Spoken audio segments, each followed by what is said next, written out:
Il y a quelques années, il y a un développeur de chez Mozilla qui rentre chez lui après une journée de travail. Et l'ascenseur de son immeuble est encore en panne. Et là, il se pose une question toute bête. Pourquoi, à notre époque, on n'est toujours pas capable de coder un ascenseur qui fonctionne ? En fait, toute la tech qu'on construit depuis 50 ans a le même défaut de conception super relou. Le C et le C++, autrement dit, les langages qui font tourner à peu près tout ce qui est critique dans le monde, des systèmes d'exploitation aux avions, sont tristement célèbres pour être des casse-têtes quand il s'agit de mémoire. Jusqu'à ce que ce développeur, qui en avait marre de son ascenseur, crée Rust. Un langage très étonnant, fait pour régler tous ces problèmes, à la fois performant et un peu pour les gens maso. Et ce qui était un petit projet anecdotique va devenir un véritable raz-de-marée. Microsoft, Google, Apple, Amazon sont en train de réécrire des systèmes entiers avec. On a reçu Sylvestre Ledru, qui gère l'équipe d'ingénieurs française de Mozilla, et il va nous expliquer pourquoi Microsoft est en train de réécrire Windows en Rust, comment il a vécu cette révolution de l'intérieur à Mozilla, et enfin pourquoi ce langage plaît autant aux développeurs web qui utilisent JavaScript ou Python. Juste avant de continuer, j'ai un message pour tous ceux qui veulent apprendre à coder de la bonne manière. Notre partenaire Holberton forme justement des développeurs AI Augmented. L'idée, c'est exactement ce qu'on a vu dans notre dernière vidéo Mi-Code. D'abord construire des bases solides, puis utiliser l'IA comme un copilote. D'autant que leur méthodologie est basée sur des projets concrets dès le premier jour. Et ce qui est sympa avec Holberton, c'est que c'est accessible à tous, avec ou sans bac, hors Parcoursup. Le premier mois est gratuit et sans engagement pour tester. Et il y a 3 rentrées par an, la prochaine étant le 2 février, donc très bientôt. Le lien est en description. Et on reprend. Est-ce que tu peux nous faire un petit tableau de aujourd'hui, qu'est-ce qu'on utilise pour faire des logiciels et des exemples de failles importantes que les gens ont peut-être vues ou qui les ont peut-être touchées, qui sont liées justement à ce code? Les logiciels les plus utilisés à l'heure actuelle sur la planète, c'est les navigateurs web. Donc, en l'occurrence, je travaille sur Firefox, mais Chrome, Safari et Edge sont grosso modo les logiciels que tout le monde utilise au moins une fois par jour. Donc, les attaquants, donc ça peut être des États, des groupes mafieux ou quelqu'un avec un sweat à capuche dans sa cave, va cibler les logiciels que tout le monde utilise. Et ces logiciels-là, historiquement, pour des raisons de performance, d'historique, utilisent tous C et C++, qui sont des langages qui sont très bien, mais qui sont aussi extrêmement difficiles à maintenir. Donc, en écrivant du code dans ces langages-là, on va des fois faire des erreurs de programmation qui peuvent entraîner des failles de sécurité. Donc, il y a un exemple assez connu à Mozilla qui est qu'un jour le FBI, donc le FBI donc les services américains, ont des experts en informatique qui vont chercher des failles de sécurité pour leurs enquêtes. Et un jour, le FBI avait trouvé un réseau de pédophiles sur Internet. Et ils se sont rendus compte que la plupart des gens utilisaient Tor. Tor, c'est une version modifiée de Firefox avec plein d'options de protection, etc. Et donc, ils ont fait tomber le réseau pédophile grâce à cette faille de sécurité de Firefox. Donc ça, nous, on était contents. Mais nous, ce qu'on espérait, c'est qu'ils nous transmettent cette faille de sécurité pour éviter que des gens mal intentionnés la réutilisent. Et donc, on a récupéré la faille après avoir embêté un peu le FBI. Donc ça, c'est un exemple comme ça. Anecdote. Ouais. C'est dingue. Et donc là, typiquement, on est sur une faille qui permet de faire quoi exactement? Alors là, ça permettait de récupérer l'adresse IP d'origine de l'utilisateur, en l'occurrence, qui était un pédophile. Donc, dans ce cas-là, c'était très pertinent d'utiliser cette faille. Il y a une autre faille aussi que j'avais adorée. Alors, à l'époque, j'étais le responsable de cette version de Firefox. Et un jour, il y a un de mes collègues qui m'appelle et qui me dit, il y a une grosse faille de sécurité donnée dans Firefox qui vient d'être reportée par un utilisateur. Donc on commence à regarder le bug, et dans le bug, il y a un collègue qui écrit « Surtout ne cliquez pas sur le lien, sinon vos mots de passe vont partir sur un serveur en Ukraine ». Alors c'était en 2014, si vous vous rappelez, en 2014, c'était les petits hommes verts qui débarquaient en Crimée pour prendre la Crimée. Et donc cette faille de sécurité, ce qu'elle faisait, c'est qu'elle était sur un serveur ukrainien. Quand vous alliez sur un site de news en Russie, cette faille de sécurité dans Firefox allait récupérer vos mots de passe et vos logins et quelques informations derrière. Et ça, c'est une faille de sécurité. Et toutes vos données étaient siphonnées vers un serveur en Ukraine. Donc nous, on a corrigé cette faille de sécurité en moins de 24 heures. Mais c'est le genre de cas d'utilisation qui peuvent arriver si vous avez des failles de sécurité dans du code. C'est des choses très concrètes. Donc après, il y a des chaînes d'attaques qui sont maintenant extrêmement complexes. Pour donner un ordre d'idée, une faille de sécurité dans Firefox, si vous êtes bon et que vous arrivez à la trouver, vous pouvez la vendre sur des marchés noirs à 400 000 $. Chrome, c'est 1 million, et sur iOS, ça se compte maintenant à 3 ou 4 millions de dollars. Donc il y a un marché pour les failles de sécurité, mais le niveau d'expertise est tel que c'est pour ça que ça coûte super cher. Aujourd'hui, là, tu as mentionné C, C++.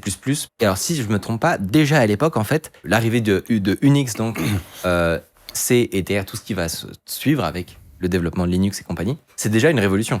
Alors Unix, c'est un système d'exploitation, c'est la base de Linux et c'est la base de Mac. Si vous utilisez un Mac, c'est un Unix derrière, c'est les mêmes concepts, même philosophie.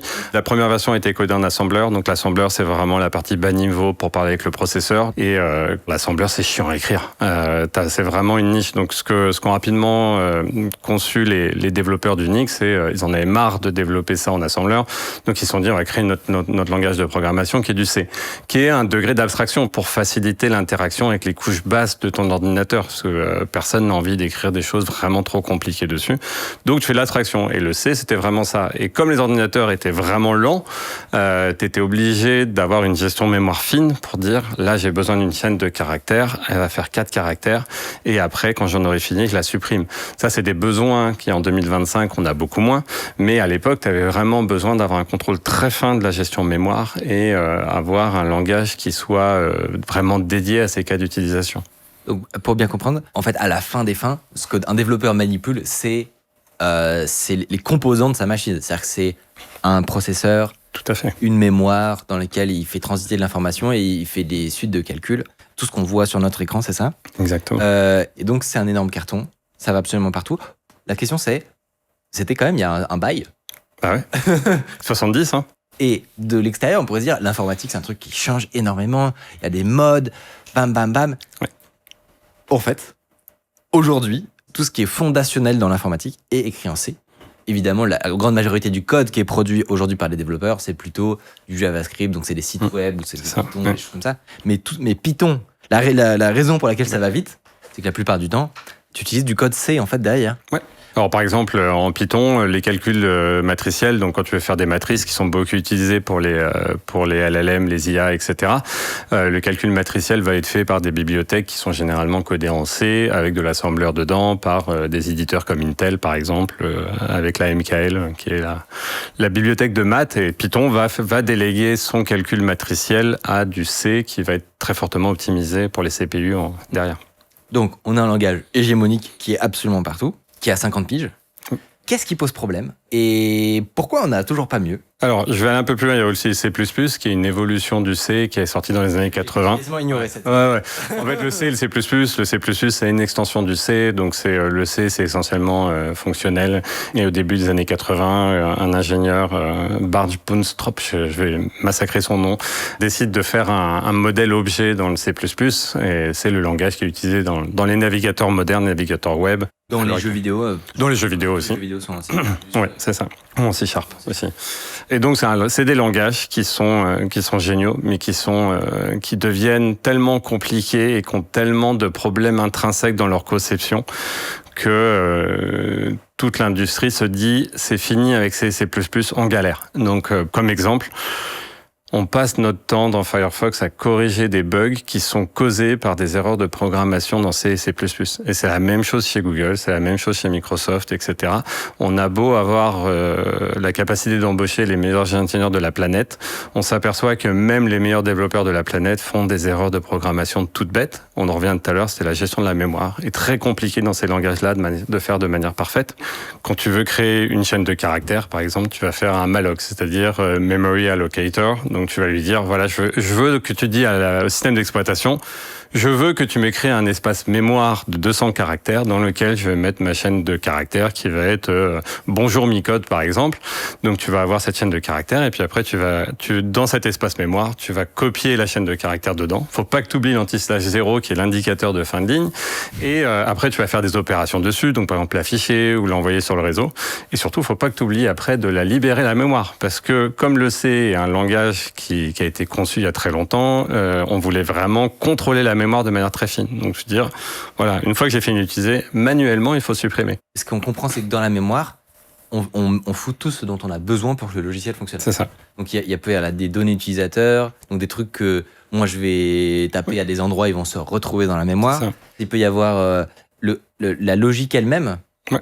En fait, quand tu démarres un programme, le contenu de son code, il existe aussi quelque part dans la mémoire. Oui, tout à fait. Et c'est ça qui est intéressant à comprendre, je trouve, même pour des gens qui ne sont pas développeurs, c'est que dans ce grand bac à sable qu'est la mémoire, on mélange plein de choses différentes Et après, on dit aux développeurs, alors, on vous fait confiance, vous avez bien intérêt à gérer votre mémoire correctement, à faire des jolis carrés, à ne pas dépasser des carrés et à libérer les carrés correctement. C'est ça. Après, qu'est-ce qui se passe justement si jamais ils le font pas bien? Alors, il y a plein de techniques de protection maintenant, mais même encore maintenant, en 2025, quand tu fais une erreur de programmation de la gestion de mémoire, tu as ton programme qui peut complètement crasher. Alors, les attaqueurs, ce qu'ils arrivent à faire, de manière très subtile et souvent maintenant de plus en plus complexe, c'est trouver ces cas d'erreur et après réussir à écrire des informations, des vecteurs d'attaque dans de la mémoire un peu cachée, gérée par le système d'exploitation qui va être utilisé pour exploiter les failles de sécurité dont on parlait au début. Mais en effet, il faut avoir une gestion très fine de la mémoire et il faut avoir un degré d'expertise qui devient de plus en plus élevé pour pouvoir le faire. Les logiciels devenant de plus en plus complexes. Donc on comprend déjà qu'il y a un gros truc sur la mémoire et que on peut se demander si, justement, le fait de donner cette confiance-là totale au fait que le développeur saura toujours bien gérer sa mémoire, c'était peut-être pas une erreur. Ou en tout cas, on pourrait peut-être imaginer de faire mieux. Ça m'amène au deuxième point qui est très intéressant, c'est l'histoire du parallélisme, justement. Parce que pareil, je suis sûr que c'est un truc un peu nébuleux, où tout le monde qui a monté son PC, qui a acheté son premier processeur, s'est déjà posé la question, est-ce qu'il faut mieux des performances en single thread ou en multi-thread. On ne sait pas exactement ce que ça veut dire. On sait qu'il y a des logiciels qui marchent très très bien sur un seul thread, mais d'autres qui sont mieux optimisés pour d'autres, sans bien savoir de quoi on parle exactement, tu vois. Est-ce que tu pourrais nous expliquer une fois pour toutes, c'est quoi cette histoire de multi-thread et le rapport avec le langage de programmation? Alors, les premiers processeurs, tu envoyais une opération et t'attendais le résultat. Alors, ça va très très vite, même dans les années 2000, 90, c'était déjà des vitesses phénoménales. Mais la loi de Moore, c'est tous les ans, on double les capacités des CPU tous les 18 mois. Donc, tu augmentais la fréquence. Donc, les ingénieurs de Intel et AMD, etc., ils augmentaient la fréquence. Et ils ont atteint le plafond physique de ce que tu pouvais faire sur cet espace-là. Donc, en gros, ils allaient techniquement le plus vite possible pour les traiter de manière séquentielle. C'est ça. Et après, donc après, il y a eu les systèmes d'exploitation. Ils ont commencé à pouvoir faire des choses parallèles. C'est toujours sur des processeurs séquentiels, mais ça allait tellement vite que tu avais l'impression de pouvoir faire des choses parallèles. Donc Windows 95 était le premier grand OS public où tu pouvais lancer un lecteur audio Winamp tout pourri avec une autre application derrière. C'était du séquentiel, mais le processeur allait tellement vite que ça fonctionnait bien. Quand tu dis que c'est parallèle, mais ça l'est pas encore vraiment, qu'est-ce que ça veut dire, justement? Alors en fait, t'envoies comme un processeur peut traiter des millions d'opérations par seconde. D'un point de vue humain, t'as l'impression que c'est parallèle, mais en fait, le processeur, il va juste dire bon là, je vais décoder le MP3, enfin le Wave, parce qu'à l'époque c'était du Wave. Je vais décoder le Wave de Michael là-dessus, et puis je vais utiliser mon traitement de texte de l'autre côté, et comme les instructions vont super vite, t'as vraiment l'impression que c'est parallèle. Parce que pour lire un O2, il n'y a pas besoin d'un million d'instructions par seconde. Exactement. Et donc il alterne entre les deux. C'est ça. Pour le glossaire, c'est la concurrence, ouais. si je dis pas de bêtises. Ouais, c'est ça. À différencier avec la suite, justement. Ouais, la suite, c'est après on s'est dit on atteint les limites physiques. Maintenant, au lieu de mettre un seul CPU dessus, on va mettre deux CPU.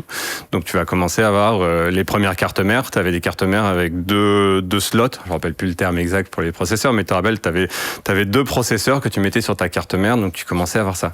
Et puis après, les fabricants de processeurs, et à l'époque Intel était vraiment le leader, a commencé à réfléchir à faire du parallèle. Donc au lieu d'avoir deux processeurs sur ta carte mère, tu avais un processeur qui à l'intérieur avait plusieurs unités de calcul. C'est comme s'il y avait plusieurs petits processeurs dans le processeur. Ouais, c'est ça. Et donc maintenant, je sais plus, sur les plus modernes, tu en as 60, un truc comme ça, je sais pas exactement, mais maintenant c'est en dizaines. Et tu as ça après aussi pour les GPU, les processeurs de cartes graphiques qu'on utilise dans l'IA un peu partout maintenant. Et donc là, ma question c'est, quand bien même tu peux acheter un super processeur avec 60 threads, pourquoi, malgré tout, tu as certains logiciels, certains bien connus, par exemple les monteurs utilisent tous Adobe Premiere ou After Effects, qui sont connus pour globalement s'en foutre que t'aies autant de puissance et qui vont être complètement limités, non pas par tous ces multiprocesseurs, ces multicœurs, qui vont seulement pouvoir n'utiliser qu'un seul. Ça vient d'où cette histoire? Je suis pas expert des logiciels de montage de vidéos, mais je subodore que c'est des logiciels qui sont assez vieux et qui ont été codés. Voilà, leur base de code a été développée pour des processeurs monocore, donc c'était pas du multicore comme on a maintenant. Donc réécrire ça coûte une fortune. Donc c'était pour revenir aux navigateurs qui sont les logiciels que tout le monde utilise. Quand Chrome est sorti, Firefox était pas très parallèle. Il y avait des aspects parallèles, mais par exemple, quand il y avait un onglet qui plantait, ça faisait souvent tomber l'intégralité du navigateur. Et une des forces de Chrome quand ils ont sorti, ça a été de rendre ça vraiment plus parallèle, c'est-à-dire que si tu avais un onglet qui crachait, qui plantait, ça faisait pas planter le navigateur. Et nous, sur Mozilla, ça nous a pris des années à rattraper le retard parce qu'eux n'avaient pas eu cette dette technique. Donc pour tes logiciels Adobe et After Effects, c'est probablement ça. Mais alors, quand tu dis Chrome, un onglet égale un thread, ou concrètement, ce que ça veut dire, c'est que quand je suis dans Chrome, mes différents onglets, ils tournent sur des processeurs, des cœurs différents en fait. Ils peuvent, ça dépend après comment le système d'exploitation gère ça, mais souvent oui c'est le cas. Oui, c'est ça. Et donc par exemple pour les GPU, ça va distribuer de manière massive sur les GPU. Quand tu joues aux jeux vidéo, ce que font les développeurs du jeu vidéo, c'est tu vas avoir l'IA par exemple qui va tourner dans un processus séparé, tu vas avoir la gestion du réseau qui va être dans un autre processus séparé, etc. Ok, en fait, vous, chez Mozilla, vous aviez pas bien anticiper ou coder le truc pour du multithread. Alors qu'est-ce que ça veut dire coder d'une certaine manière pour du parallélisme? Alors pour l'anecdote, on a un collègue, il est parti maintenant, il peut travailler chez Chrome. On avait un collègue qui avait imprimé une petite feuille avec écrit tu dois faire cette taille pour pouvoir faire du code multithread. Et il avait collé cette feuille à 3 mètres de hauteur. Donc c'est encore sur Twitter. C'était pour dire essentiellement aux petits jeunes, oublie, t'y arriveras pas. Parce que sur un logiciel comme celui-ci, tu as énormément de choses qui sont concurrentes, c'est vraiment compliqué. Donc le nombre de personnes qui touchent à l'aspect multithread dans un navigateur est vraiment limité parce que c'est vraiment très compliqué vu qu'il y a beaucoup de choses qui se passent en parallèle. Donc en gros, si on prend une métaphore, c'est essayer de naviguer dans un plat de spaghetti quoi, où tu es en train de manipuler en simultané. C'est ça. Des choses. Alors c'est quoi? C'est de la mémoire ou c'est... Alors, t'as généralement de la mémoire, donc c'est vraiment le cœur d'un programme. Donc, l'exemple classique qu'on apprend à la fac ou en école quand tu commences à apprendre la programmation parallèle, c'est tout ce qui est contention, les locks. Donc, c'est par exemple, tu vas avoir deux processus qui essayent d'accéder en même temps à la variable et t'en as un qui va essayer de le modifier et l'autre, est-ce qu'il a récupéré avant ou après? Donc, t'as des différences là-dessus. Et si les deux essaient de modifier la même variable, qu'est-ce qui se passe? Donc, ça, c'est des choses que t'apprends généralement avec beaucoup de souffrance et de larmes. Parce que c'est vraiment compliqué et les langages comme C et C++ ne t'aident pas à le faire. Ils vont plus t'embêter, donc c'est vraiment compliqué de faire ça bien.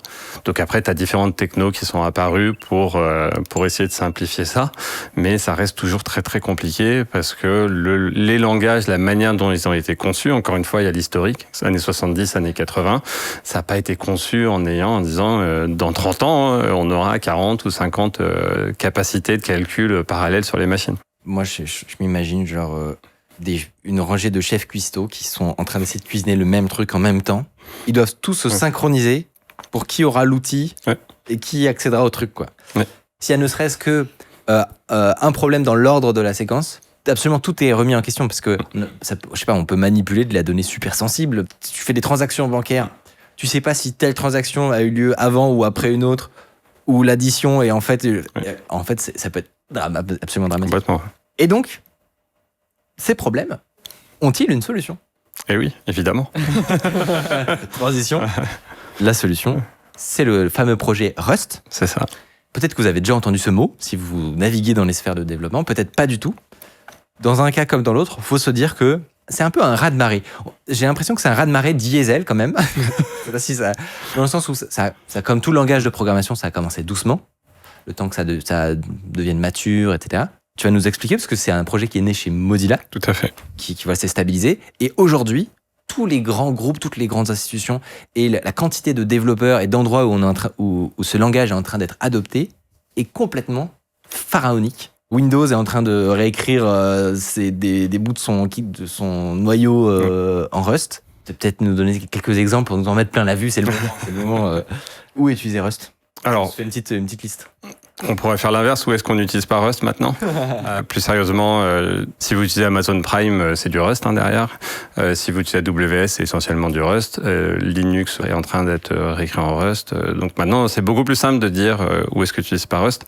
Android, Google a communiqué il y a pas longtemps en disant que la moitié de leur code Android maintenant a été écrit en Rust. Et je vais donner une petite anecdote d'entrée de jeu, c'est que dans l'équipe, on conçoit donc des studios autonomes. Et donc c'est assez proche de l'embarquer en fait. Et ce qu'on a vite réalisé, c'est que la meilleure solution pour nous, c'était d'utiliser Rust. Vous avez fait le bon choix. mais du coup, je suis très très curieux, même à titre perso, de savoir ce truc-là que maintenant j'utilise tous les jours, comment il est né, qui a eu cette idée, parce que honnêtement, c'est pareil, qualitativement, c'est un bonheur. L'anecdote que Graydon Hall, le créateur de Rust, à Vancouver, il habitait dans un immeuble de 20 et quelques étages et son ascenseur tombait en rade. Et il a appris que l'ascenseur tombait en rade à cause d'erreurs de programmation. Et c'était probablement codé en C ou C++. Il s'est dit, c'est pas possible qu'en 2006, on ne soit pas capable de faire un langage de programmation qui nous permette de programmer des ascenseurs. Et lui, ça l'emmerdait parce qu'il devait monter 20 étages à pied. Et donc, il commence à créer le langage Rust et après, il va avoir la direction technique de Mozilla. Pour l'anecdote, c'est Brendan Eich, le créateur de JavaScript et le fondateur de Brave, qui lui dit ton truc c'est pas mal, réfléchissons, on va voir si on va pas mettre un peu d'investissement derrière. Donc, ce qui est marrant, c'est que c'est l'inventeur de JavaScript qui a validé le projet du créateur de Rust. Surtout que JavaScript est reconnu et assumé comme étant un langage un peu crade dans sa conception et dans son utilisation. C'est très populaire, c'est probablement le langage le plus utilisé à l'heure actuelle, mais c'est pas le plus beau langage. Donc ça va au crédit de Brendan d'avoir reconnu ce langage et d'avoir financé, parce que ça représente un investissement colossal. Et donc, il y a une équipe qui se forme. Au max, je crois qu'ils étaient une douzaine d'ingénieurs à plein temps chez Mozilla pour travailler dessus. Donc, ils se disent, il y a du potentiel là-dessus. C'est vraiment un projet de R&D. Donc, c'est-à-dire qu'il n'y avait pas nécessairement de velléité de l'intégrer dans Firefox, de l'utiliser dans Firefox, d'en faire quelque chose. Et rapidement, comme beaucoup de ces gens-là qui travaillaient sur la création de Rust étaient déjà des développeurs de Firefox. Donc, ils avaient les cicatrices, comme moi, de la gestion mémoire et du parallélisme. Ils avaient une très bonne conscience des limites du C et du C++. Donc ils se sont dit, on va avec notre expertise recréer un langage qui soit moderne et qui réponde de manière intrinsèque aux problématiques posées par ces langages de nos ancêtres. Donc ils se lancent là-dessus et quelques années après, ils se disent, vu qu'on travaille dans une boîte qui fait des navigateurs, on va nous-mêmes faire des navigateurs codés en Rust. Donc ça s'appelle Cerveau. Et très très tôt. Très tôt, ouais. Ils se sont dit, premier projet. Simple. Oui, évidemment. On fait ça. Un moteur de rendu. Un moteur de rendu de navigateur. Ouais, c'est ça. En repartant de zéro. J'imagine que ça leur sert à concevoir le langage de manière optimale aussi, d'avoir un vrai projet, c'est ça? C'est ça. Et en combien de temps le langage va devenir bon? Quand Rust, pour revenir un peu à l'histoire de Rust, donc il y a 7-8 ans, on se dit, voilà, c'est bon, c'est prêt, on y va. Donc on voyait que Cerveau était mature et que ça était vraiment fonctionnel, on voyait que l'écosystème Rust fonctionnait. Et donc on commence à intégrer ce qu'on appelle la toolchain, la série d'outils, pour pouvoir, dans Firefox, commencer à pouvoir compiler du Rust. Parce que tu as des problématiques de gestion mémoire. Tu as la mémoire d'un monolithe qui est Firefox. Comment est-ce que le programme Rust il peut réussir à lire la mémoire du C, du C++? Donc on commence à développer des outils pour faire ça. Et on se dit maintenant c'est bon, c'est prêt. On a ça dans la toolchain. On est capable d'avoir du Rust qui parle à du C et du C++ dans Firefox. Mais il faut quand même se convaincre nous-mêmes et convaincre le leadership, la direction, que ça va fonctionner. Donc on part sur un petit proto qui est de la vidéo. Donc un des principaux vecteurs d'attaque dans les sites web, c'est ce qu'on appelle le parsing, la lecture de fichiers, soit fichiers texte, soit vidéo. C'est vraiment quelque chose de très compliqué à développer en C et C++, tout ce qui est parseur. Et un des vecteurs, c'est H264, donc le codec de vidéo. Et donc l'équipe qui travaille là-dessus se dit, on va faire le parsing à la fois, on va garder le parsing qu'on a à l'heure actuelle qui était codé en C et C++, et on va intégrer le parsing en Rust. Et on va lancer les deux pour chacune des vidéos lues dans Firefox. Et on va avoir de la télémétrie pour vérifier les résultats. Et on s'est rendu compte que ça fonctionne parfait, c'est trop bien, on n'a aucun crash et les perfs sont bien meilleurs. Et justement, pour qu'on se ait au moins une vague idée, comment ils ont réussi, des gens qui ont conçu Rust, comment ils ont réussi à régler ces problèmes? Puisque visiblement, ils les ont réglés. Alors, ils ont réglé à plein de niveaux. Donc, le premier, c'est la gestion de mémoire. La gestion de mémoire dans Rust, le modèle de programmation. Je vais utiliser des mots, c'est le ownership, le borrowing et le borrow checker, qui sont 3 concepts dans Rust pour avoir une gestion de la mémoire fine et qui est complètement déléguée, entre guillemets, au compilateur. Alors, quand on fait du Rust et qu'on débute, il faut être prêt à être insulté de manière très polie et très sympa par le compilateur. Donc, au début, quand on fait du Rust... Il y a un petit côté sadomaso à ce moment. Un peu, ouais. Donc, par exemple, pour reprendre l'exemple, encore une fois, de la concaténation de chaînes de caractères, t'as 2 ou 3 manières de représenter des chaînes de caractères en Rust. Quand tu essayes de concaténer des chaînes de caractères, si tu fais des STR ou des OSSTR, il faut faire des conversions, c'est pas toujours simple. Mais le but, c'est de enlever les capacités de se tirer des balles dans le pied de manière intrinsèque dans le langage. Et le compilateur va passer du temps à te critiquer. Mais il te critique, il est très sympa néanmoins. Il va te dire, là, t'as fait une erreur, voilà ce que tu devrais faire à la place. En fait, c'est que le problème, la manière dont ils ont résolu le truc, c'est pas d'aider le développeur à éviter les bugs, c'est que par construction, c'est ça. Il soit impossible de décrire, non pas tous les bugs évidemment, oui, mais toute une classe de bugs qui existait avant. Parce que par définition, il y a une sorte le borrow checker, on peut s'imaginer que c'est un peu un surveillant de prison. Ouais. J'allais dire un prof, mais... surveillant de prison. Qui est en mode, non, ça c'est illégal. Genre, ce que tu essaies de faire est illégal. Cette case que tu as réservée en mémoire, tu ne peux avoir quelqu'un qui la modifie qu'une fois à la fois. Et donc, elle doit transmettre le bâton qui lui permet d'accéder à la case modifiable. Elle doit le transmettre à quelqu'un d'autre à chaque fois. Enfin bon, bref. Donc ça, c'est le gardien de prison ou le props. Et de la même manière, ça résout aussi les problématiques de parallélisme. Tout à fait. Tu disais avec le fait qu'un logiciel marche super bien et utilise toute la puissance de ton processeur. Et bah de fait, quand là, même si vous apprenez Rust et que vous êtes relativement débutant, très rapidement, vous pourrez être en mesure de créer un programme qui fait des calculs de performance, qui va utiliser tous les cœurs de votre processeur au max et sans avoir peur pour votre vie, en train de stresser si justement vous avez bien fait vos spaghettis et tout ça. Tout se passe tout seul, quoi. Tout à fait. Ça, c'est beau. Et je pense que des gens qui peuvent nous écouter ont peut-être vu le truc passer, mais ont été refroidis parce qu'il y a une sorte de réputation de complexité qui existe autour de Rust. En mode, c'est un langage difficile. Et ce que je trouve intéressant justement, c'est que pour parler de notre expérience à nous on est tous des développeurs, des anciens développeurs web, où donc on faisait plutôt du TypeScript ou du Python, donc des langages, comme on dit, de plus haut niveau. On parlait des abstractions, donc là on est tout en haut.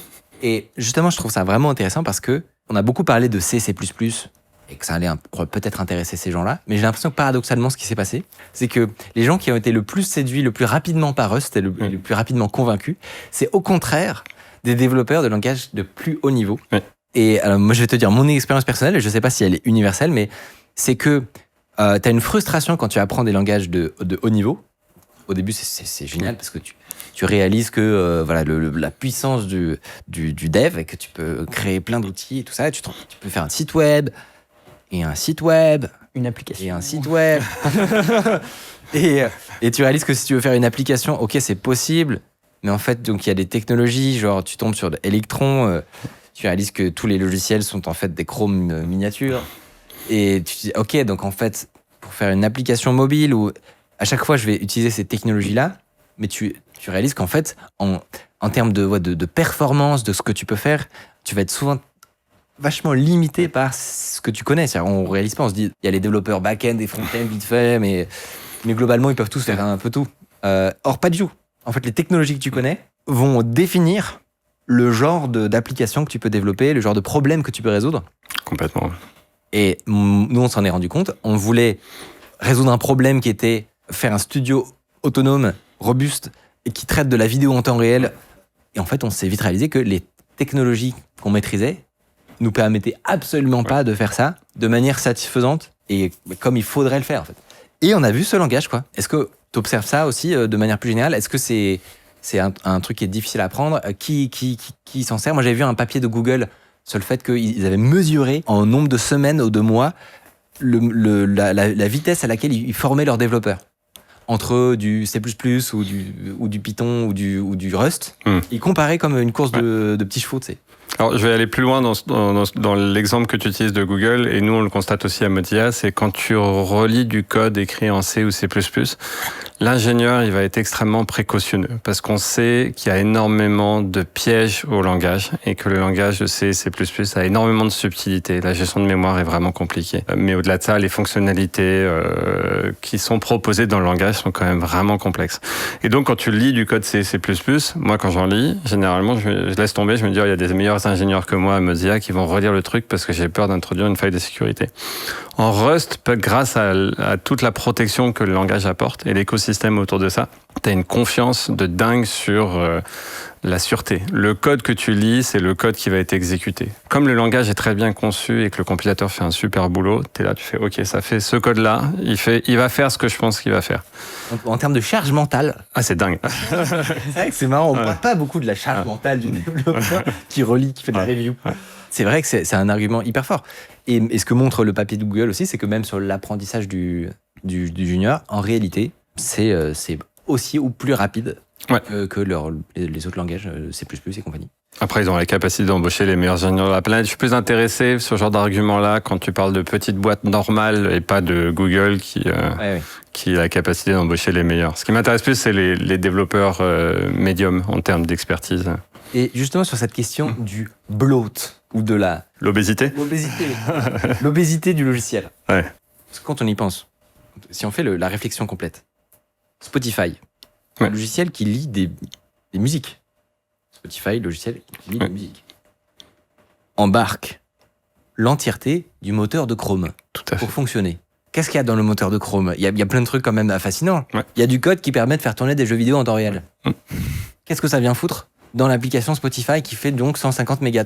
C'est une question de coût. C'est que c'est beaucoup moins cher pour les équipes de Spotify de baser leurs clients sur une techno qu'ils utilisent, qui est déjà intrinsèquement cross-platform, sécurisée, maintenue, etc. Donc, après, s'ils devaient le redévelopper maintenant, ils le redéveloppaient peut-être en Rust avec des frameworks plus modernes. Je pense que tu as totalement raison, que les capacités ont augmenté. Je pense qu'il y a aussi parallèlement une réalité de l'obésité dans le logiciel.